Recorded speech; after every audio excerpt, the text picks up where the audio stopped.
தொண்டு செய்து பழுத்த பலம் தூய தாடி மார்பில் விழும், மண்டை சுரப்பை உலகம் தொழும், மனக்குகையில் சிறுத்தைகளும் தந்தை பெரியார். தமிழுக்கு தொண்டு செய்தவன் தமிழ் வீரன். சென்னை என்ற பெயர் மாற்றி செந்தமிழ்நாடு என்று பெயர் வைத்த நம்முடைய பேரறிஞர் அண்ணா. கொட்டுகின்ற மலையில் ராபின்சன் பூங்காவில் திராவிட முன்னேற்ற கழகம் என்னும் இயக்கத்தை தொடங்கிய போது மிட்டாமராசிகள், பட்டாக்காரர்கள், பெருந்தனக்காரர்கள், ஆலய அதிபர்கள், தொழிலதிபர்கள் இவர்களை எதிர்த்து திராவிட முன்னேற்ற கழகத்தை தொடங்கியவர் பேரறிஞர் அண்ணா அவர்கள். அத்தகைய மாபெரும் தலைவனினுடைய வழிகாட்டுதலே தான் என்னை போன்றவர்கள் இன்றைக்கு அமைச்சர்களாக, சட்டமன்ற உறுப்பினர்களாக, நாடாளுமன்ற உறுப்பினர்களாக பல பேர் இன்றைக்கு ஒடுக்கப்பட்ட, பிற்படுத்தப்பட்ட, மிக பிற்படுத்தப்பட்ட சீர்மரபினை சேர்ந்த மக்கள் எல்லாம் வந்திருக்கிறோம். பிறகு அண்ணா அவர்கள் 1957 எதிர்கட்சி துணைத் தலைவராக, எதிர்கட்சியுடைய தலைவராக இருந்த பொழுது எதிர்கட்சி வரிசையில் இருப்பவர்கள் எதிர்கட்சியாக செயல்படக்கூடாது, எதிர்கட்சியாக செயல்பட வேண்டும் என்று ஆக்கப்பூர்வமான யோசனைகளை சொல்ல வேண்டுமே தவிர எதிரி கட்சி என்ற நினைப்பிலே செயல்பட்டால் அது ஜனநாயகமாக இருக்காது என்று பேரறிஞர் அண்ணா அவர்கள் சொன்னார். அந்த அளவிலே அண்ணாவின் பெயரால் இயக்கம் நடத்துகின்ற அருமை நண்பர்கள் எதிர்கட்சியாக இல்லாமல் எதிர்கட்சியாக செயல்பட வேண்டும் என்று அன்போடு நான் கேட்டுக்கொள்கிறேன். அதே போல நம்முடைய முத்தமிழறிஞர் கலைஞர் இடஒதுக்கீடு ஒன்றாலே கொடிபிடித்து திராவிட முன்னேற்ற கழகம் தான் இடஒதுக்கீடு சம்பந்தமான பிரச்சனைகளை கையாளுகின்ற ஒரு இயக்கம். கொடிபிடித்து கொள்கை முழக்கமிட்டு 14 வயதிலே தன்னுடைய திருவாரூர் வீதியிலே கலைஞர் சென்றார் என்றால் அவர் திராவிட முன்னேற்ற கழகம் என்கின்ற இயக்கத்திலே தன்னை ஈடுபடுத்திக் கொண்டு மனை மேடையில் இருக்கின்ற நேரத்திலே கூட போராட்டம் என்ற உணர்வோடு அன்றைக்கு இந்த சமூக நீதி பாடுபட்டார் என்பதை யாரும் மறுக்க முடியாது. அவர் வாழ்நாளெல்லாம் நான் அவரோடு குறுகிய காலத்திலே பழகியிருக்கிறேன். 3 ஆண்டு காலம்தான் அவரோடு நான் பழகியிருக்கிறேன். ஆனால் அவருடைய அன்பு, அவர் செலுத்துகின்ற அந்த பாசம் மிகவும் இனிமையானது. அப்படிப்பட்ட ஒரு மாபெரும் தலைவனை நாம் இழந்து விட்டோமே என்ற நினைவு இருக்கின்ற பொழுதுதான் நம்முடைய தளபதி அவர்கள் நமக்கு கிடைத்தார்கள். திராவிட இயக்கத்தினுடைய அவர் சொன்னார், நம்முடைய போக்குவரத்துறை அமைச்சர்கள் சொன்னதை போல மகளிருக்கான திட்டங்களையும் சொன்னதையும் செய்தார், சொல்லாததையும் செய்கின்ற தலைவனாக இன்றைக்கு தளபதி அவர்கள் உருவெடுத்திருக்கிறார் என்பதை நாட்டு மக்கள் நன்கு உணர்ந்திருக்கிறார்.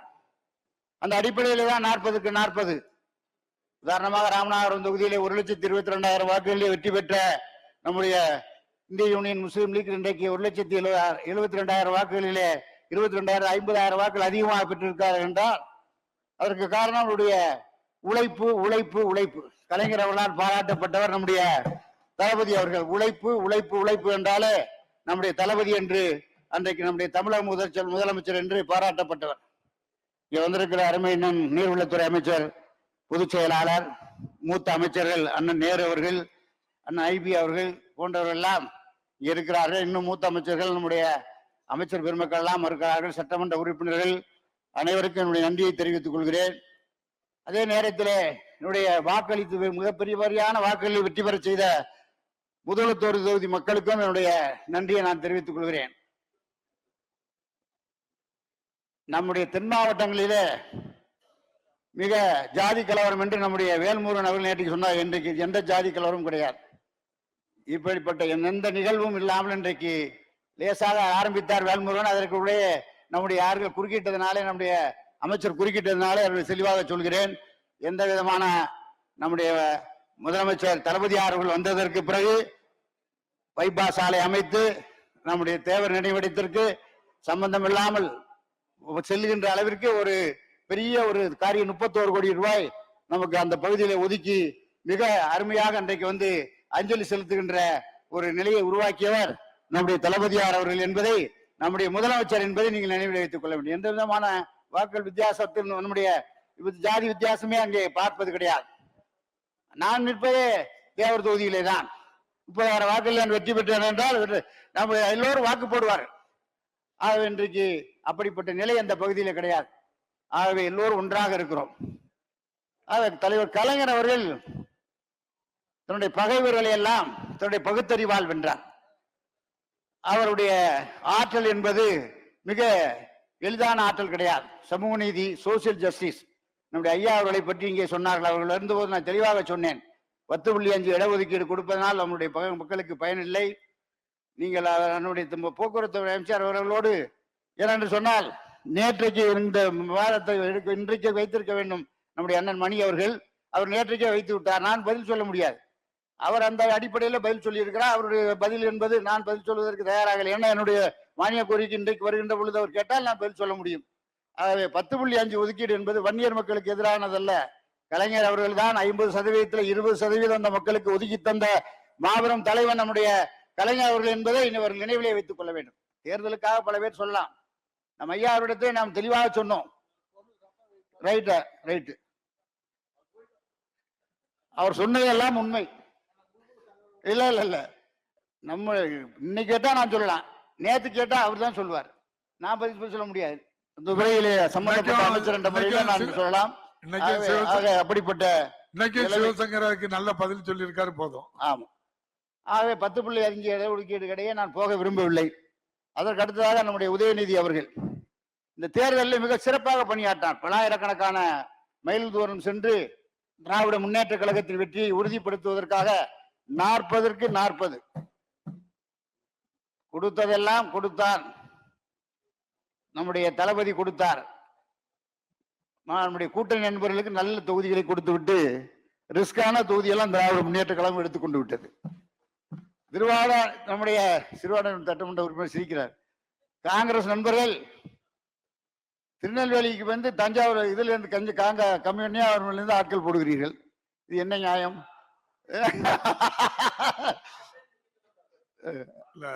அது அவங்க கட்சி அவங்க உறுப்பினர் போட்டாங்க. நம்ம இல்ல நல்ல தொகுதிகளெல்லாம் ஒதுக்கி விட்டு இடைத்தமான தொகுதிகளை அது இருக்க தலைவரே, அதெல்லாம் உட்காருங்க. அது அமைச்சர் அவர்கள் நம்ம பிற்படுத்தப்பட்டோர் நலத்துறை தமிழ்நாடு சமூக நீதி கொள்கைகளை நிறுவுவதிலும் நீக்கப்படுது, அதனை செயல்படுத்துவதிலும் நாட்டுக்கு முன்மாதிரி மாநிலமாக தமிழ்நாடு சமூக நீதி கொள்கைகளை நிறுவுவதிலும் அதனை செயல்படுத்துவதிலும் நாட்டிற்கே முன்மாதிரி மாநிலமாக திகழ்கிறது. பிற்படுத்தப்பட்டோர், மிகவும் பிற்படுத்தப்பட்டோர் மற்றும் சீர்பெருமை மக்களின் கல்வி அறிவினை வளர்ப்பதிலும் கல்வியின் தரத்தினை மேம்படுத்துவதிலும் இவ்வரசு சிறப்பாக கவனம் செலுத்தி பல்வேறு நலத்திட்டங்களை வகுத்து செயல்படுத்தி வருகிறது. இலவச கல்வி அளித்தல், இலவச மிதிவண்டிகள் வழங்குதல்,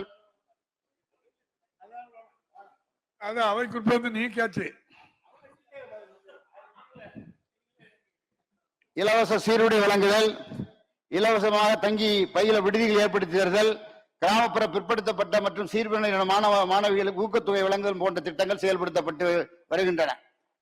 போன ஆண்டு கூட 7,24,000 மேற்பட்ட மிதிவண்டிகளை 350 கோடி ரூபாய் அளவிலே வாங்கி 11வது படிக்கின்ற மாணவ மாணவியர்களுக்கு வழங்கினோம்.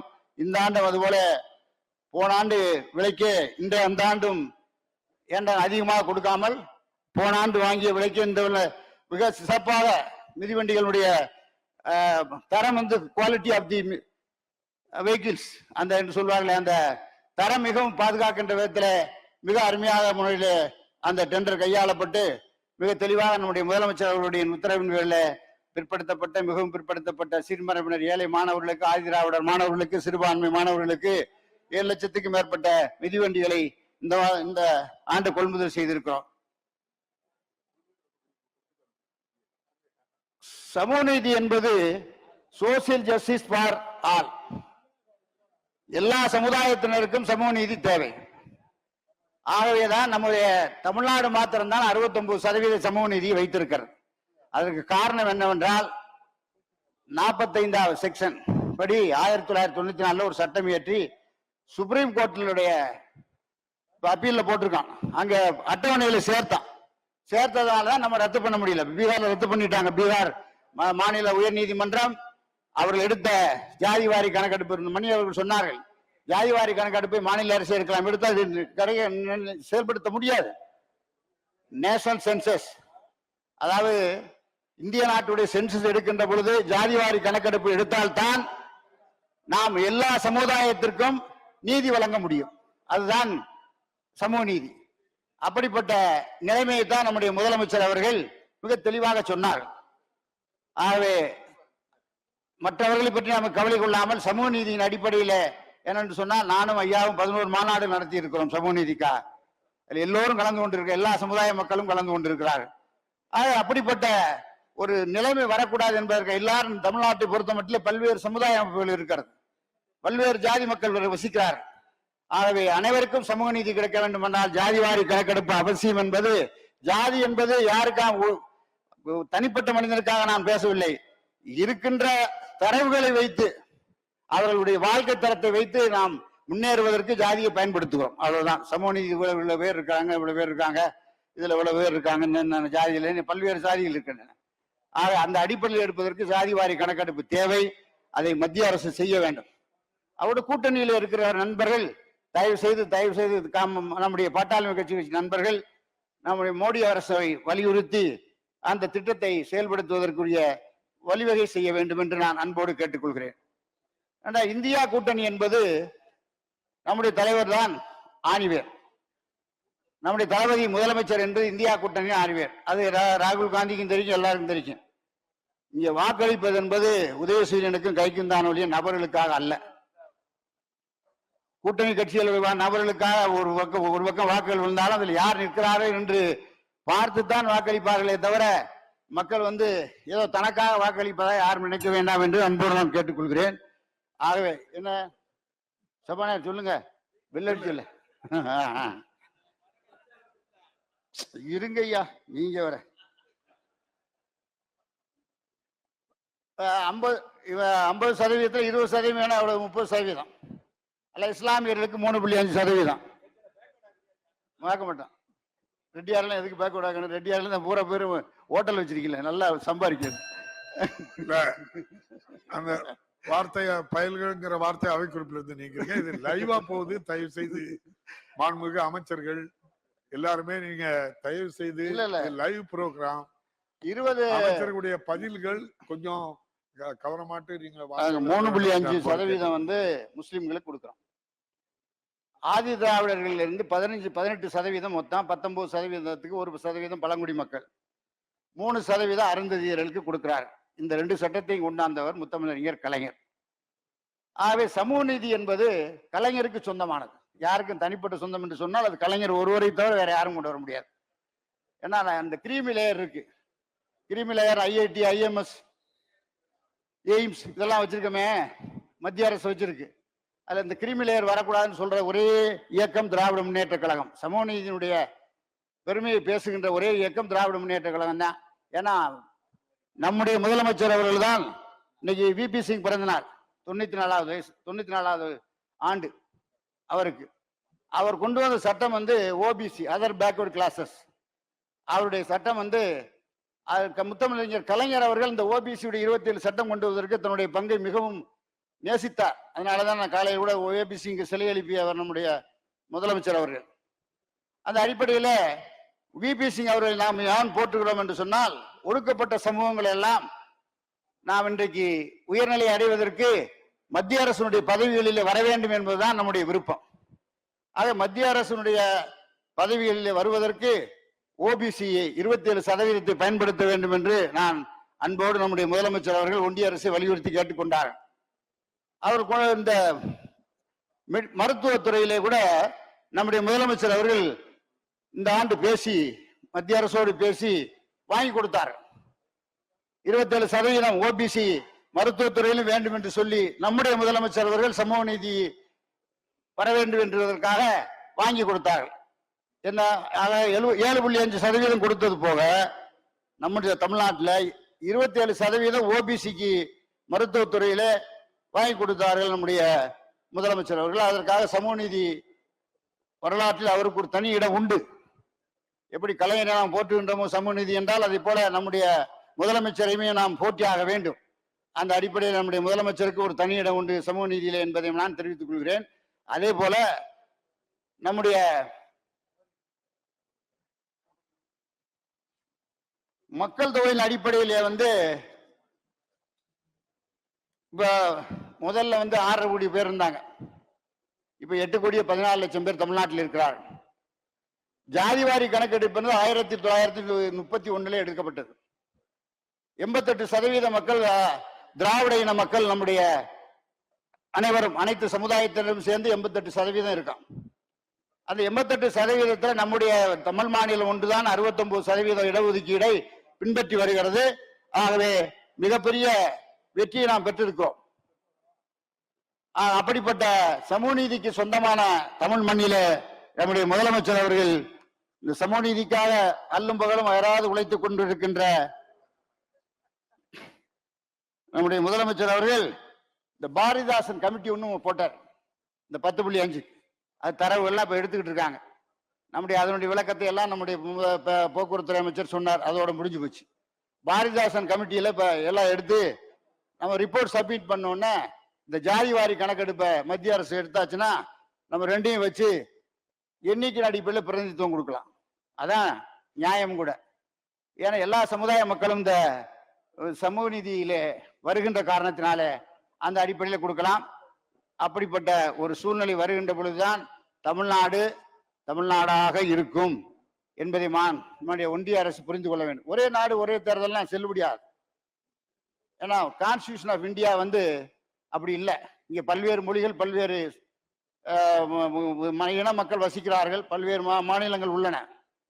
பல்வேறு மொழிகள் பேசப்படுகின்றன. ஆந்திரா பேசுகிறான், கர்நாடகம் பேசுகிறான், மலையாளம் பேசுகிறான், நம்முடைய ஹிந்தி பேசுகிறான். அதே போல பல்வேறு மக்கள் இருக்கிறார்கள். ஆகவே இந்த ஒரு நாடு ஒரு தேர்தல் என்பது நம்முடைய இந்தியாவுக்கு ஒத்து வராது என்பதை நான் தெரிவித்துக் கொள்கிறேன். அதைத்தான் நம்முடைய கான்ஸ்டிடியூஷன் ஆஃப் இந்தியா நம்முடைய அரசியலமைப்பு புத்தகத்தை வணங்கினால் மட்டும் போதாது, அதை அடிப்படையை உணர்ந்து அதன் பின்பலத்தை உணர்ந்து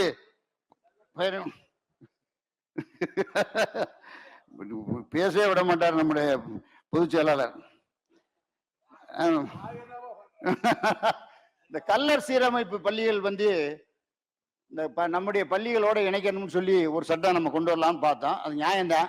ஆனா அவங்க என்ன சொல்றாங்கன்னா 19 பேர் மதுரை, தேனி, திண்டுக்கல் இந்த 3 மாவட்டத்தையும் கல்லர் சீரமைப்பு பள்ளிகள் 299 இருக்கு. அது உண்டு உறவிடை பள்ளி நம்ம துவக்கணும். ஒரு 3 பள்ளிகளை துவக்கணும். இப்ப கொண்டமநாயக்கன்பட்டி திண்டுக்கல்ல ஒரு உண்டு உறவிடை பள்ளியை துவக்கி இருக்கோம். அவங்க என்ன சொல்றாங்கன்னா இந்த கல்லர் சீரமைப்புங்கிறது நாங்க 19 பேர் உயிர் தியாகம் பண்ணி கொண்டாந்தது, இதை தனிமையாக எங்கள் பேரிலே சீர்மரபினர் என்ற பள்ளியாக இருக்கட்டும் என்று கேட்டுக்கொண்டிருக்கிறார். அதை முதலமைச்சர் இடத்திலே சொல்லி இருக்கிறோம். அவர் ஏராளமான மனுக்களை அவர்கள் கொடுத்திருக்கிறார். ஆகவே ஜாதியிலே நாம் தலையிடக்கூடாது என்பது என்னுடைய தாழ்மையான எண்ணம். அந்த சமுதாய மக்கள் என்ன விரும்புகிறார்களோ அதை செய்ய வேண்டும் என்பதிலே அரசு மிக குறிப்பாக அரசு மிக வலிமையாக இருக்கிறது. ஜாதியிலே தலையிடக்கூடாது, ஜாதி பிரச்சனைகள் வருகின்ற பொழுது நாம் ஒதுக்கி விட வேண்டும் என்றதில் அரசு என்பது தெளிவாக இருக்கிறது. ஆனால் 1334 விடுதிகள் இருக்கிறது. நம்முடைய விடுதிகள் அதில் மாணவர்கள் 85,000 பேருக்கு மேல படிக்கிறார்கள். அவர்களுக்கு நம்முடைய முதலமைச்சர் சொல்லி 42 கோடி ரூபாய் அதிகம் வாங்கி கொடுத்தான். 1000 ரூபாய் 1400 ரூபாய் வாங்கி நம்முடைய முதலமைச்சர் உத்தரவு போட்டார். எப்படின்னா பள்ளி மாணவர்களுக்கு, கல்லூரி மாணவர்களுக்கு 1100 இருந்து 1500 ஆக்கினார். ஆக கிட்டத்தட்ட 42 கோடி ரூபாய் செலவாச்சு. அதை நம்முடைய முதலமைச்சர் கொடுத்தார். ஆக சாப்பாடு போடுவதிலே 1334 ஹாஸ்டலும் எந்த விதமான வில்லங்கமும் கிடையாது. எல்லாம் நல்ல முறையில் மாணவர்கள் சாப்பிட வேண்டும். ஒடுக்கப்பட்டவர்கள், பிற்படுத்தப்பட்டவர்கள், மிகவும் பிற்படுத்தப்பட்டவர்கள், சீர்மரபினர் மாணவர்கள் எல்லாம் நல்ல முறையில் சாப்பிட வேண்டும் என்று நம்முடைய விடுதிகளில் நாம் செயல்பட்டு கொண்டிருக்கிறோம். 2வது இந்த விடுதிகளில் வேற மெயின்டெனன்ஸ் பண்ணணும். அதற்கு போய் நிதி கேட்டோம். முன்னாடி எல்லாம் கொடுக்கறது இல்லை. இப்ப 25 கோடி ரூபாய் கொடுத்தார் நம்முடைய முதலமைச்சர் அவர். 5 கோடி ரூபாய் கல்லர் சீரமைப்பு பள்ளிகளுக்கு பூரா பிற மெயின்டெனன்ஸ், அவங்களுடைய அந்த விடுதிகள் பூரா பாத்ரூம்ல எல்லாம் ரெடி பண்ணி கொடுக்குறோம். அதே மாதிரி 20 கோடி ரூபாய் நம்முடைய பொதுப்பணித்துறை மூலம் வேலைகள் நடந்து கொண்டு இருக்கிறது. இப்படி நம்முடைய மாணவர்களுடைய வளர்ச்சியில அக்கறை கொண்டுள்ள ஒரு அரசு திராவிட முன்னேற்ற கழகத்தினுடைய அரசு. அப்புறம் மாணவர்களுக்கு சீருடை வழங்குறான், மாணவிகளுக்கு சீருடை வழங்குறான். அப்புறம் மற்ற இல்ல கிடையாது, அவ்வளவுதான். பேப்பர்லாம் கிடையாது. பேப்பர்ல வச்சு பேசுறது இல்லையா? அவை முன்னவர் அவர் நம்முடைய ராஜகண்ணப்பன் அவர்கள் இப்ப இல்லை, அவர் முதல் பிடபிள்யூ மினிஸ்டர் ஆகி இந்த சபையில பேசும்போது கேட்டுக்கிட்டு இருக்கிறவன். சுருக்கமாகவும் பேசுவாரு, நல்லாவும் விளக்கமாகவும் பேசுவாரு. ஆனா எதை பேசினாலும் நம்மள மாதிரியே பேசுவார்.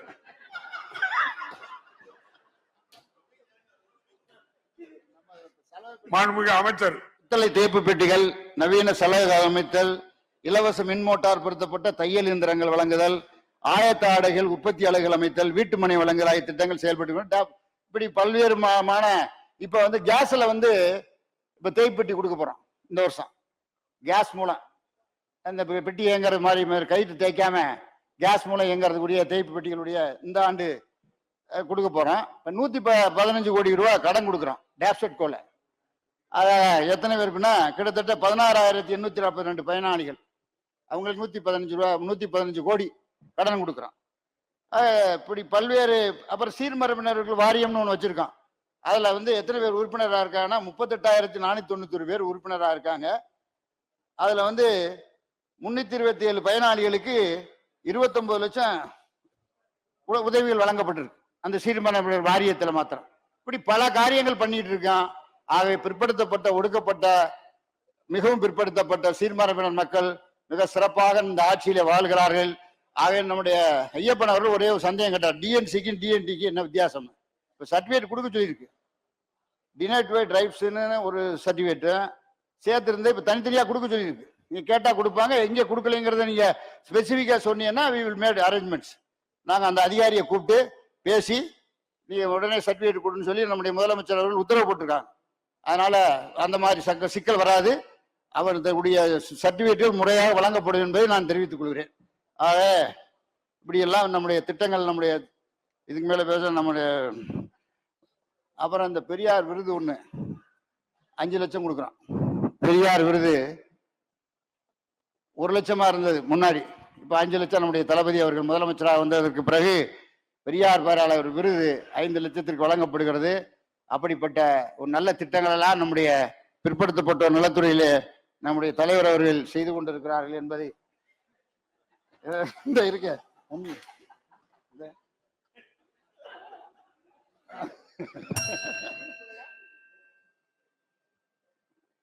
அப்புறம் சின்ன காதி, அவர் 2 நிமிஷம் காதியை பத்தி. அவர்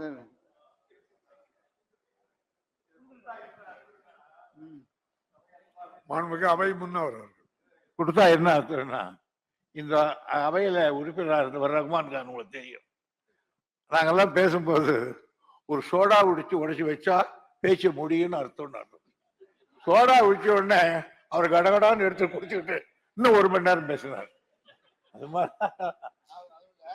தமிழ்நாடு கதர் கிராம தொழில் வாரியம்னு ஒரு வாரியம் இருக்கு. அது 1959 படி 1960ஆம் ஆண்டில் உருவாக்கப்பட்டது. அது 2009 கதர் வாரியம் நலிவடைந்து போச்சு. அதனுடைய தலைவர் கலைஞர் அவர்கள் தான் இந்த நலிவடைந்த வாரியத்தை தூக்கி பிடித்து இன்றைக்கு மிகப்பெரிய ஒரு 40 காதி கிராஃப்ட் இருக்கு, பொருட்கள் பூரா விற்பனை செய்யறான். நம்முடைய தலைவர் அவர்களும் தளபதி அவர்களும் காதி கிராஃப்ட், காதியை கொஞ்சம் பேசிடுறாங்க, ஒரு 5 நிமிஷம்.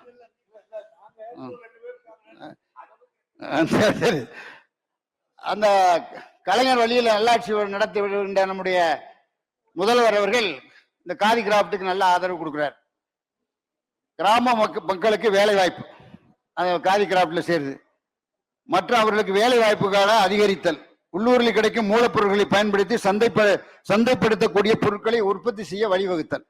இப்ப குரலாம் கட்டடம் இருக்கு, அது அடித்தளத்துல வந்து நிறைய காதி கிராஃப்ட், அண்ணனுக்கு தெரியும், அண்ணன் காதி கிராஃப்ட் தான் நிறைய போடுவாரு பொதுச் செயலாளர். இப்ப போடுறது இல்லையா காதி கிராஃப்ட் நிறைய போடுவீங்க நீங்க கருந்தாமா காதி கிராஃப்ட என்கரேஜ் பண்றவரே நம்முடைய பொதுச் செயலாளர் தான். அப்படிப்பட்ட ஏழை மக்களுடைய வாழ்வை வளப்படுத்துவதற்காக காதி கிராஃப்ட் இருக்கு. நிறைய ஸ்கீம்ஸ் வச்சிருக்கு.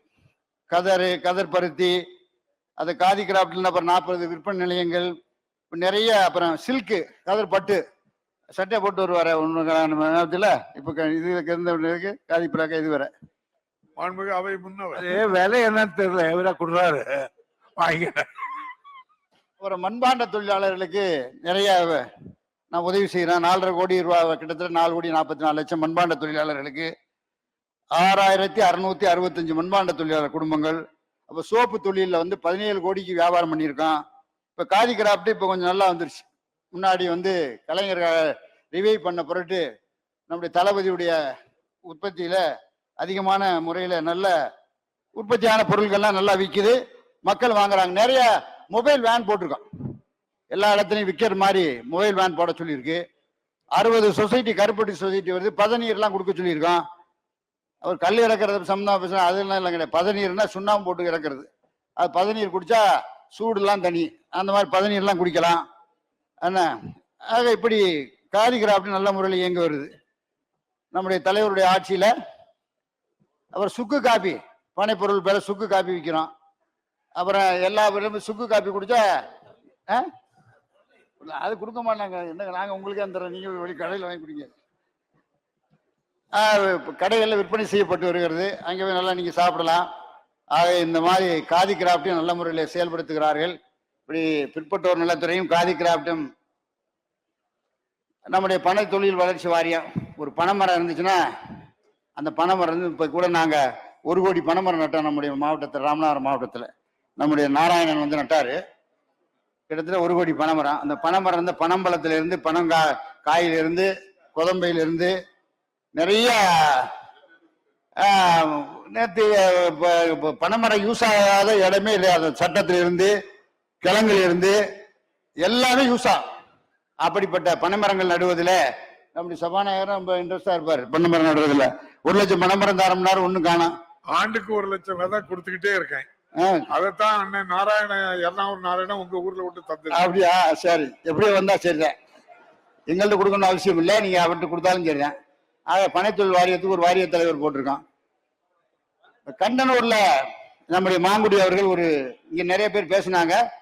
அது ஒரு சோப்பு ஆலை, நம்முடைய சிதம்பரம் அவர்கள், நம்முடைய முன்னாள் மத்திய அமைச்சர் அவர்கள் ஒரு ஃபேக்டரி சம்பந்தமா என்று சொல்லியிருந்தாரு.